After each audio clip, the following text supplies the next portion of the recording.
નમસ્કાર વિદ્યાર્થી મિત્રો, હું રાકેશ ભાદાણી ફરીથી આપનું હાર્દિક સ્વાગત કરું છું વિરાતન પોલિટેકનિક ઓનલાઈન ક્લાસીસમાં. મિત્રો, આપણે ડોમેસ્ટિક વાયરિંગના ઇન્સ્ટોલેશન અને એના એસ્ટિમેશન વિશે વાત કરી રહ્યા હતા. ગયા લેક્ચરની અંદર જનરલ રૂલ્સ વિશે ચર્ચા કરી હતી. આપણે જે ડોમેસ્ટિક વાયરિંગનું એસ્ટિમેશન કાઢવાનું હોય ત્યારના નિયમો વિશેની બહુ જ સારા નિયમો વિશે ચર્ચા કરી હતી અને અગત્યના હતા. જો હજી વિડીયો ના નિહાળ્યો તો ફરીથી નિહાળી લેજો. અને આજના લેક્ચરમાં આપણે એસ્ટિમેશન કરવાના સ્ટેપ્સ વિશે જોઈશું. બરાબર છે? એસ્ટિમેશન કરવાના પગથિયાઓ, ગુજરાતીમાં પગથિયા કહેવાય સ્ટેપ્સને. એટલે આપણે એસ્ટિમેશન કરવું હોય તો પહેલેથી શરૂઆત ક્યાંથી કરવી પડશે અને કઈ રીતે આપણે સંપૂર્ણ આપણું એસ્ટિમેશન કરી શકશું તેના વિશે આજે ચર્ચા કરીશું.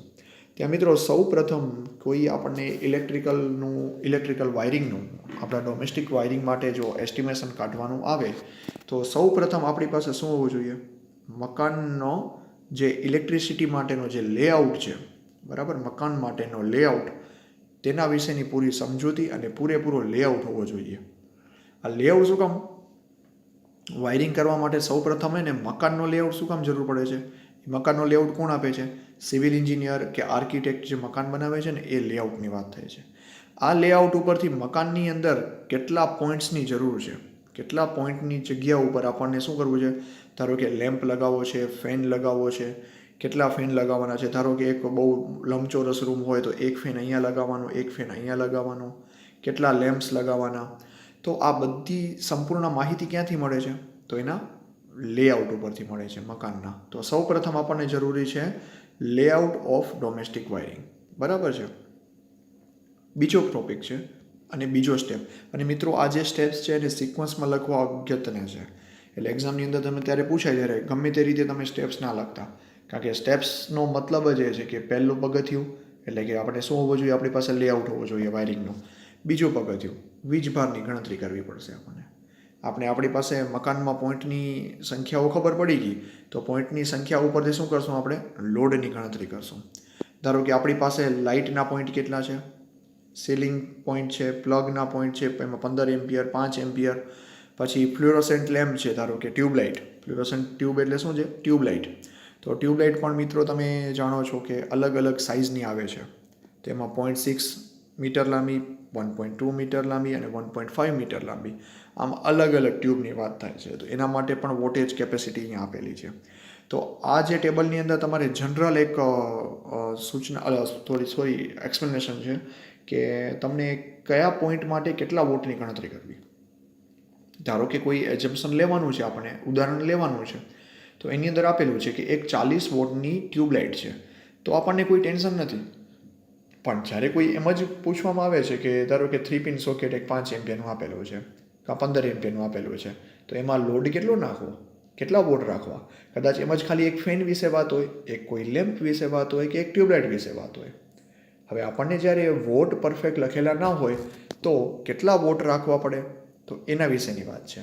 તો સૌ પ્રથમ જોઈએ તો લાઇટનો પોઈન્ટ હોય, લાઇટનિંગના જ્યાં બલ્બ છે કે એ બધા, જ્યાં કોઈ અલગથી તમારે લખેલું ના હોય તો એને બાય ડિફોલ્ટ 60 વોટ લઈ લેવાના. સીલિંગનો એવી જ રીતે પોઈન્ટ હતો 60 વોટ. એટલે લાઇટનિંગ માટેના જે પોઈન્ટ આવે છે એ લાઇટનિંગ માટેના પોઈન્ટ 60 વોટ આપણને ધારી લેવાના હોય છે. જો 5 એમ્પિયરનું સોકેટ હોય, બરાબર, લાઇટનિંગ લોડ માટે, તો 100 વોટ આપણને લેવાના. અને જો 15 એમ્પિયર હોય કે જે પાવર માટે હોય છે, એનામાં આપણને 1000 વોટ લેવાના છે. બરાબર છે? એવી જ રીતે ટ્યુબલાઇટો અલગ અલગ સાઇઝની છે, એમાં 20, 40 અને 30 આમ અલગ અલગ હોઈ શકે છે. CFL હોય તો CFLમાં પણ મિત્રો તમે પાવર રેટિંગ જાણો છો. બરાબર છે? અલગ અલગ એનામાં કોઈ સાઇઝ અલગથી ડિફાઇન નથી હોતી કે આટલી લેન્થનું હોય કે 5 watt, 11 watt, 9 watt, 28 watt, 24 watt, 12 watt, અલગ અલગ વોટના હોઈ શકે છે. બરાબર છે? તો એમ આપણે ગણતરી કરી લેશું. અને ખાસ ધ્યાન રાખજો મિત્રો કે આપણી અરસપરસ આપણે વાપરતા હોઈએ કે આપણે નિહાળતા હોઈએ એ બધા ઇક્વિપમેન્ટના પાવર રેટિંગ એટલે કે વોટ આપણને ખબર હોવી જોઈએ. એક્ઝામની અંદર ઘણી વખત આપણને આમ ન જાણતા એક ઇઝી પ્રશ્નો પૂછાઈ જાય છે પણ નથી આવડતા. ધારો કે હું એક ઉદાહરણ આપું કે ગઈ એક એક્ઝામમાં એવું પૂછવામાં આવ્યું હતું કે મોસ્કીટો પેટન્ટ્સ હોય છે, બરાબર છે? એનો મતલબ આપણે કે જે મચ્છર માટે જે ઓલ આઉટ વાપરીએ છીએ કે ગુડ નાઇટ વાપરીએ છીએ, તો એનો પાવર રેટિંગ કેટલું હોય છે, બરાબર છે. તો હવે આપણને જોતા હોઈએ છીએ, યુઝ પણ કરતા હોઈએ છીએ, પણ એની વોટેજ કેપેસિટી આપણને ખબર હોતી નથી. અંદાજે એ 5 થી 6 વોટની આજુબાજુ કન્ઝ્યુમ કરતું હોય છે, બરાબર છે. પણ હરેક કંપનીમાં અલગ અલગ હોય છે. તો તમારે જ્યારે પણ આવું જોતા હો તો એના રેટિંગ્સ છે બહુ નિહાળવાના. ગૂગલ સર્ચ કરી શકો છો તમે એના માટે. તમે અરસપરસ રહેલી બધી સાધન સામગ્રીઓ જ્યાં ઇલેક્ટ્રિકલથી ચાલે છે ત્યાં એના વોટ કેપેસિટી તમારે ખબર હોવી જોઈએ. આજે આપણે મોસ્કીટો માટેની વાત કરી, એવી જ રીતે આપણી પાસે મોબાઈલ ચાર્જર છે તો એના કેટલી વોટેજ કેપેસિટી છે. તો આમ ઘણા બધા એવા ન જાણતા આપણી અરસપરસ વસ્તુઓ છે કે જેના વોટ આપણે જાણતા નથી. તો આજે એક હોમવર્ક સમજી લેજો તમારું, કે જેટલા પણ અલગ અલગ વોટેજ કેપેસિટીવાળા ઇક્વિપમેન્ટ છે તેના વિશે આપણને જાણવાનું છે મિત્રો, બરાબર છે. હવે નેક્સ્ટ ટોપિક છે અને નેક્સ્ટ સ્ટેપ એટલે કે ત્રીજો સ્ટેપ, વાયરની પસંદગી કરવાની. આપણને વાયરની પસંદગી એટલે કે આપણને યોગ્ય ગુણવત્તાવાળો વાયર, આપણે ઓલરેડી નિયમો જોઈ લીધા છે આગળ બધા.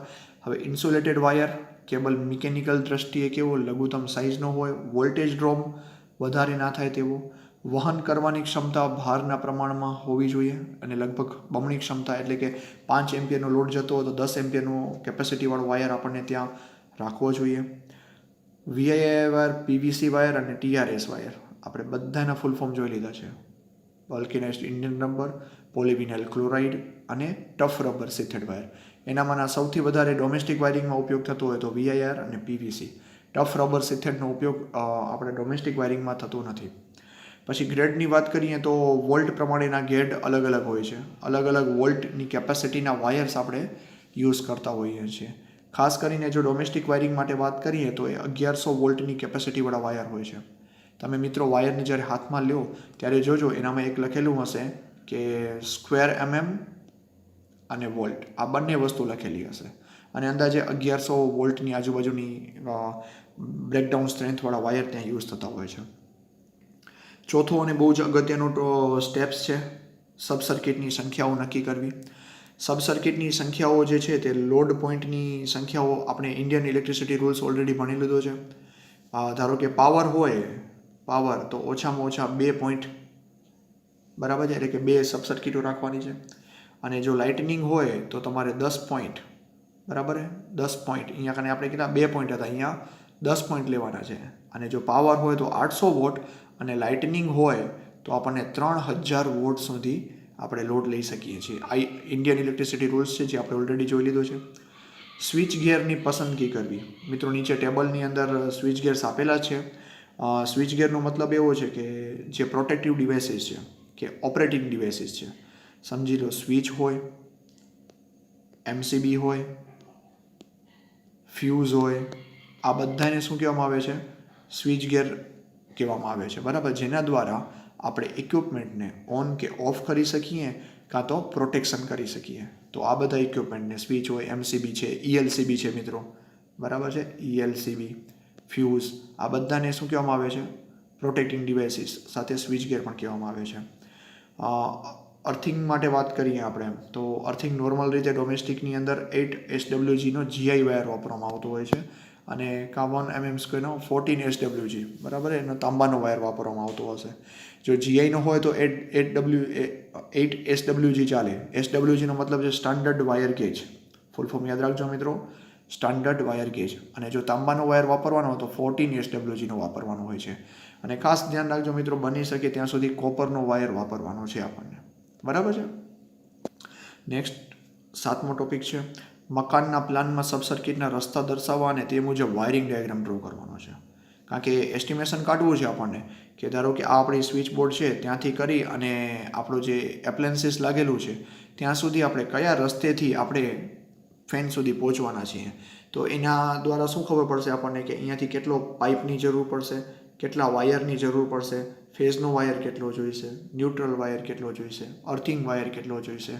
તો આ સંપૂર્ણ અંદાજો જે છે તે આપણે લગાવી શકીએ છીએ. પછી આ બધાના જે ધારો કે આ એક જગ્યાએ સ્વિચ બોર્ડ લાગેલો છે, બરાબર, રૂમની અંદર, અને ધારો કે અહીંયા એક ઉપર છત ઉપર એક લેમ્પ લાગેલો છે. હવે અહીંયા સુધી જવા માટે વાયર આપણે કેટલો જોઈએ? અહીંયાથી આમ ઉપર એક રન થાય, છત ઉપરથી આવી અને નીચે લેમ્પ સુધી આવે. તો આ બધા જે રન છે ને એ રનના મિનિમમ અંતરો જે છે, મેં તમને મિત્રો એક ડ્રોઈંગ શીટમાં એક ડ્રો કરવા માટે આપી છે શીટ, જ્યાં એક 4x4ના રૂમમાં એક ડ્રોઈંગ કરવાની છે અને એના એસ્ટિમેશન કાઢવાનું છે. એ જો તમે સમજી ગયા તો આ તમને સંપૂર્ણ પ્રશ્ન આવડી જશે અને આ ચેપ્ટરનો અડધો ટોપિક એના ઉપર છે. બરાબર છે. તો આની અંદર વાયરના રન છે. તો વાયરનો રનનો મતલબ શું થાય મિત્રો, કે ધારો કે એક વાયરને આપણે આવી રીતે ઉપરથી આમ સ્વિચ બોર્ડથી છત તરફ આવી રીતે ડ્રો કરાવી છીએ, પછી છતમાંથી આમ આડી આપણે દિવાલ ઉપર રન થતો હોય અને દિવાલથી નીચે પાછો ધારો કે કોઈ બીજા સ્વિચ બોર્ડની અંદર આવતો હોય, તો આ બધાને રન કહેવાય. એનામાંનો આ પહેલો જે રન જે છે તેને હોરિઝોન્ટલ રન કહેવાય છે અને આને વર્ટિકલ રન પણ કહી શકાય છે. બરાબર છે. તેમ હવે જો વાયરના રનની વાત કરીએ તો ઉપર ધારો કે છત આપણી અહીંયા છે, એઝ્યુમ કરો કે છત આપણી અહીંયા છે, તો વાયરની જે આપણે રન કરાવવાનું હોય છે, આ ધારો કે અહીંયા આપણે વાયરનું રન કરાવીએ તો આ બંને વચ્ચેનું જે અંતર જે છે તે મિનિમમ છતથી કેટલું રાખવાનું છે, 0.5 મીટરનું અંતર રાખવાનું છે. એટલે છતથી આપણે નીચે 0.5 મીટરના અંતરે આપણને અહીંયા શું ફિટ કરવાનું છે, વાયર આપણને રન કરાવવાનો છે. એ કન્સીલ્ડ હોય કે કન્ડ્યુક્ટ હોય. બરાબર છે. અને ધારો કે આપણે આઉટર સરફેસમાં ધારો કે વાયર હોય તો પણ આપણે આ બંને વચ્ચેના અંતર જે છે તે 0.5 મીટર અંતર રાખવાનું છે. પછી બીજો ટોપિક કે લેમ્પની ઊંચાઈ. લેમ્પ ધારો કે આ આપણી જમીન છે, બરાબર, જે ભોયતળિયું છે, ભોયતળિયાથી ઉપર આપણે જ્યારે લેમ્પ લગાવીએ છીએ ત્યારે ભોયતળિયાથી 2 મીટરના અંતરે, એટલે આ લેમ્પની સાઇઝ કેટલી થઈ જશે, 2 મીટરના અંતરે આપણે લેમ્પ લગાવશું. ભોયતળિયાથી 2 મીટર ઉપર આપણને લેમ્પ લગાવવાનો છે. એટલે ધારો કે આપણી સામે દિવાલ હોય, તળિયાથી દિવાલ, તો દિવાલની ઉપર આપણે તળિયાથી કરી અને દિવાલ સુધી 2 મીટરનું અંતર રહેવું જોઈએ. પછી મેઇન સ્વિચની ઊંચાઈ. મેઇન સ્વિચ એટલે મિત્રો કઈ, એનર્જી મીટર આપણું જે લાગેલું છે એના પછી જે તરત જ મેઇન સ્વિચ આવે છે ને એ સ્વિચની વાત થાય છે. તો મેઇન સ્વિચ જે છે તેની ભોયતળિયાથી ઊંચાઈ કેટલી રાખવાની, એટલે કે જમીનથી, ધારો કે આપણી આ જમીન છે ત્યાંથી ઊંચાઈ એની 1.5 મીટર રાખવાની છે. 1.5 મીટર જેટલું જમીનથી ઉપર રાખવાનું, જેથી આપણો હાથ પણ સરળતાથી બહુ જ ના પહોંચાઈ જાય, કે જેથી કોઈ બી ટચ કરી અને મેઇન સ્વિચ સુધી પહોંચી જાય. પછી નોર્મલ સ્વિચ બોર્ડ હોય આપણા ઘરની અંદર, ધારો કે આપણે ટ્યુબલાઇટ ફેન ચલાવવા માટેના જે સ્વિચ બોર્ડ હોય છે તે સ્વિચ બોર્ડની વાત થાય. તેની ઊંચાઈ ભોયતળિયાથી 1.3 મીટરના અંતરે રાખવાની છે. ભોયતળિયાથી 1.3, ધારો કે સ્વિચ બોર્ડ અહીંયા લાગેલો છે, નીચે આપણી જમીન છે, તો આ બંને વચ્ચેનું અંતર કેટલું હોવું જોઈએ, 1.3 મીટર. આ બધા ડિસ્ટન્સ મિત્રો બહુ ખાસ ધ્યાન રાખજો, બહુ જ અગત્યના છે. ડ્રોઈંગ શીટમાં પણ આના પ્રમાણે જ તમારે ડ્રોઈંગ કરવાના છે.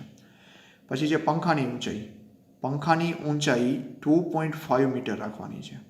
અને ખાસ મિત્રો એક પંખાની અને આ લેમ્પની ઊંચાઈ, આ બેમાં તમે જોશો ને તો લેમ્પ છે એ 2 મીટર છે ને આ 2.5 છે. એવું શું કામ હોય છે, કારણ કે ધારો કે અહીંયા એક લેમ્પ લાગેલો છે અને ફેન જે છે ને તમે અહીંયા નીચે લગાવી દીધો છે, અને ધારો કે તમે આ જગ્યા ઉપર બેસી અને કંઈક રીડિંગ કરી રહ્યા છો, તો થશે કેવું કે આ લેમ્પનો પ્રકાશ પીખડાઓથી, અહીંયા પીખડાઓ ફરતા હશે લેમ્પના, ફેનના, અને તમને પ્રકાશ કેવો આવશે, આમ પડછાયાવાળો આવશે, થોડી વારે બદલતો હોય એવો.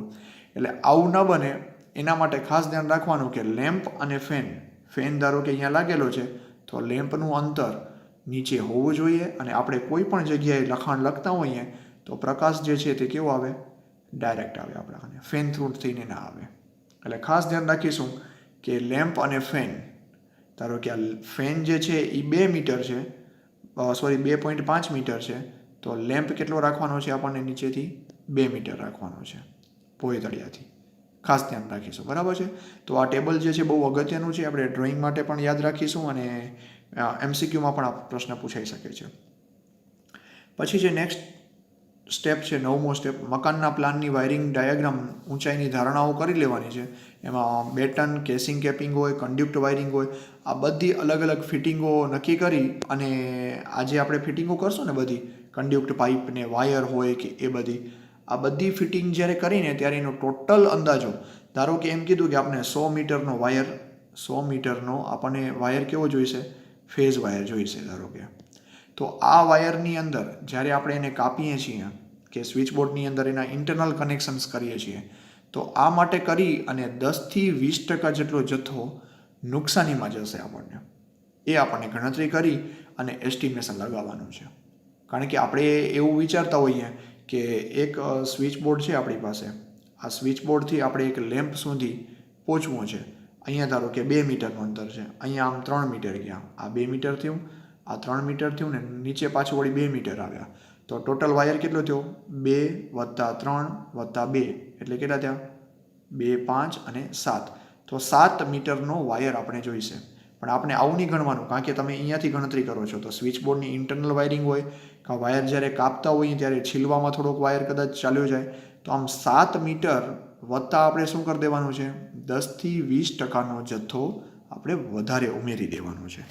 તો આમ એસ્ટિમેશન કરવામાં ખાસ ધ્યાન રાખીશું, કારણ કે જો બહુ મોટું કામ હોય આપણી પાસે તો આવું 10-20%નું નુકસાન આપણાથી પરવડે તેવું હોઈ ના શકે. તો આમ 10થી 20%નો વધારે આપણે બધા જ ઇક્વિપમેન્ટમાં, ધારો કે પાઇપ પણ હોય, બરાબર, પીવીસીનો પાઇપ હોય તો એનામાં પણ આપણે 10થી 20% આપણે વધારો લઈ શકીએ છીએ. નેક્સ્ટ ટોપિક છે કે અર્થ વાયરની લંબાઈ નક્કી કરવાની. બરાબર, જેવી રીતે ફેઝ અને ન્યુટ્રલ વાયર થઈ ગયા, ફેઝ થઈ ગયો, ન્યુટ્રલ થઈ ગયો, એવી રીતે અર્થિંગ વાયરની સાઇઝ નક્કી કરવાની અને અર્થિંગ આપવાનું. પછી જે મકાનના પ્લાન અને વાયરિંગ ડાયાગ્રામ ઉપરથી સ્વિચ, પ્લગ, સોકેટ, બીજા માલ સામાનની ગણતરી કરવાની. અત્યાર સુધી આપણે કેમ વાયર્સની ગણતરી કરી, એવી રીતે આપણને હવે પ્લગ, સોકેટ અને કેટલા એસેસરીઝ લાગવાની છે તેની ગણતરી કરવાની છે. અને આપણને આખું એક ટેબલ બનાવવાનું છે જે ક્વોન્ટિટી સાથે આપણી એક સમજૂતી આપશે. તમે આ ટેબલ નંબર 3.2 જોઈ શકો છો એવી રીતનું, જે અહીંયા માલ સામાનની વિગત લખશું, કેટલી વસ્તુ જોઈએ છે, આ જે છે એકમ છે કે કેટલા વોટની કે વોલ્ટેજની કે સ્ક્વેર mm કે એ બધું. પછી કેટલો જથ્થો જોઈશે, કેટલો એનો ભાવ આપણે પડી શકશે, એક યુનિટનો ભાવ કેટલો છે, કુલ કિંમત કેટલી થાય છે, અને કોઈ રિમાર્ક્સ આપવા હોય તો તે. આમ એક ક્વોન્ટિટી માટેની એક શીટ છે કે કેટલા માલ સામાનની આપણને જરૂર પડવાની છે. બરાબર છે, તેમ આપણે માલ સામાન આપણે અલગ અલગ લઈ શકશું. નેક્સ્ટ છે વાયરિંગના પ્રકાર મુજબ આપણને પોઈન્ટ દીઠ બધી મજૂરીની કિંમત પણ નક્કી કરવાની. કારણ કે પોઈન્ટની કિંમત તમે જાણો છો મિત્રો કે અત્યારે નોર્મલ જ્યારે બજારની અંદર પોઈન્ટ ઉપર ભાવ ચાલે છે કે એક પોઈન્ટનો 150 રૂપિયા મજૂરી, એક પોઈન્ટની 135 રૂપિયા મજૂરી. હવે જો લાઇટ કે ફેનની વાત કરીએ તો દરેક પોઈન્ટ માટે એની મજૂરીની ગણતરી થાય. પછી 5 એમ્પિયરનું સોકેટ હોય તો અડધા પોઈન્ટની ગણતરી. આવું શું કામ? કારણ કે સોકેટનું તમે જાણો છો મિત્રો કે સ્વિચ બોર્ડની અંદર ધારો કે અહીંયા એક સોકેટ લાગેલી છે 3 પિન, તો એની સ્વિચ ક્યાં હોય? એની નજીક જ હોય. અહીંયાથી અહીંયાનું વાયરિંગ કરવી હોય તો સરળતાથી થઈ જાય. હવે ધારો કે અહીંયા એક બીજી સ્વિચ લાગેલી છે કે જે લેમ્પ ચલાવે છે, તો લેમ્પ માટે તો વાયરિંગ આપણે ક્યાંય ખેંચી જવી પડે. તો આમ આપણને જ્યારે પોઈન્ટની વાયરિંગની ગણતરી કરતા હોઈએ ત્યારે એને અડધાને પોઈન્ટની ગણતરી, અને જો ફેન કે ટ્યુબલાઇટની કરશું તો એક પોઈન્ટની ગણતરી કરવાની. પછી મેઇન સ્વિચ કે ડિસ્ટ્રીબ્યુશન બોર્ડ હોય, ધારો કે મેઇન સ્વિચ છે કે ત્યાંથી આપણને સબ સર્કિટો અલગ અલગ બનાવવાની છે, ત્યાં MCB ફિટ કરવાની છે, ફ્યુઝ ફિટ કરવાના છે, તો એનું એક પોઈન્ટ હોય છે. કોઈ જગ્યાએ 2 પોઈન્ટની પણ ગણતરી થાય છે કે ધારો કે એક સબ સર્કિટ માટે આપણે ફ્યુઝનું જોડાણ કરીએ છીએ તો એનો યુનિટ કેટલા થાય કે તો 2 પોઈન્ટની ગણતરી થાય. પાવર સર્કિટ હોય તો પાવર સર્કિટમાં રનિંગ મીટર પ્રમાણે વધારે ચાલતું હોય, કારણ કે પાવર સર્કિટમાં હેવી વાયર અંદર યુઝ કરવાનો હોય છે. અને અલગ અલગ જગ્યાએ ધારો કે સમજી લો એસીની વાયરિંગ કરવી છે તો ઘણા ઘરમાં કેવું હોય કે મીટરથી કરીને જે એસીનો વાયર અલગથી રાખવામાં આવે છે. તો આમ હોરિઝોન્ટલ ને વર્ટિકલ રન છે ને બહુ લાંબો પડી જાય. તો એટલા માટે ધારો કે એક એનર્જી મીટરથી આપણે એક રૂમ છે જે બહુ જ પાછળ આવેલો છે, અહીંયાથી કરીને એસીનું કનેક્શન અહીંયા લઈ જવું છે તો બહુ બધી મુસીબત પડતી હોય છે. તો આમ આ કામ માટે આપણે ઇલેક્ટ્રિશિયન હોય છે પાવર સર્કિટમાં રનિંગ મીટર ઉપર ચાલતા હોય છે. બરાબર છે. બેટન ટાઈપ વાયરિંગ હોય, વુડનની તો હવે ખાસ રહી જ નથી, આ બધી જગ્યાએ પીવીસીની થઈ ગઈ છે, તો 100થી 150 પ્રતિ પોઈન્ટ ચાલે છે. એવી રીતે એમ અલગ અલગ બધી વાયરિંગ માટે 100થી 200 રૂપિયા સુધીનો ભાવ ચાલતો હોય છે. અને સૌથી વધારે ભાવ જે છે તે કન્સીલ્ડ વાયરિંગમાં ચાલતો હોય છે. કન્સીલ્ડ કન્ડ્યુક્ટ વાયરિંગ એટલે આપણે જ્યારે દિવાલની અંદર વાયરિંગ કરવી હોય, ઉપર પ્લાસ્ટર કરવું હોય તો દેખાતી ન હોય એવી વાયરિંગ, એનામાં વધારે ભાવ એટલા માટે હોય છે મિત્રો કે જ્યારે કોઈ હોરિઝોન્ટલ કે વર્ટિકલ રનમાં આપણે આવી રીતે કરતા હોય ત્યારે દિવાલમાં ખાંચા પાડવા પડે છે. આ બધા ખાંચા પાડી અને પાઇપ બેસાડવાના હોય છે, તો એનો ભાવ જે છે તે વધી જતો હોય છે. માલ સામાનની કિંમત જે પણ આપણે કરીએ છીએ બરાબર, ધારો કે આ બધો માલ સામાન સોરી આ તો બધા પોઈન્ટ ગણતરી છે. ઉપર જે આપણે આ માલ સામાનની જે ગણતરી કરી છે એ માલ સામાનની ગણતરીમાં આપણને શું કરવાનું છે, પરચુરણ 10% ખર્ચ વધારે લખવાનો છે. કારણ કે ન જાણતા પણ પરચુરણ ખર્ચ થઈ શકે છે બરાબર છે. તો માલ સામાનમાં આપણે 10% જે ઉમેરી દેવાનું છે. હવે આમ આપણે જે ઉપરના પોઈન્ટ જોયા છે 12, 13 ને 14 એ બધાનો સરવાળો કરીને કુલ અંદાજિત રકમ આપણે શું કરશું, વાયરિંગ ઇન્સ્ટોલેશન માટે મળે છે. 12, 13 અને 14 એટલે મિત્રો 12 એટલે કે આપણું ટોટલ ક્વોન્ટિટી, કેટલી ક્વોન્ટિટીમાં વસ્તુ જોઈશે. પછી 13મો પોઈન્ટ એટલે કે મજૂરી ખર્ચ આપણો, અને 14મો એટલે કે 10% આપણે ખર્ચ એડ કરી દેવાનો. આમ 3 ખર્ચનો જ્યારે સરવાળો કરશું તો આપણે વાયરિંગ માટેનું ઇન્સ્ટોલેશન મળી જશે કે વાયરિંગ માટે આપણને ખર્ચ કેટલો થશે. એમાં માલ સામાન આવી ગયો, મજૂરી આવી ગયું ને પરચુરણ ખર્ચ, આમ બધું આવી જાય છે. આમ હવે શું થાય કે કુલ અંદાજિત રકમ જે છે તે કુલ પોઈન્ટ વડે ભાગી દેવાની, જેથી પોઈન્ટ દીઠ આપણને ખર્ચ મળી જાય. ટોટલ શું થાય કે ધારો કે આપણે એમ થયું કે ટોટલ સમજી લો કે 5,000 રૂપિયા થયા. ધારો કે 5,000 રૂપિયા થયા ને 10 પોઈન્ટ માટે આપણે ગણતરી કરતા હોઈએ તો શું કરવાનું, 5,000 ભાગ્યા 10 કરી દો તો શું મળે આપણને, 500 મળે.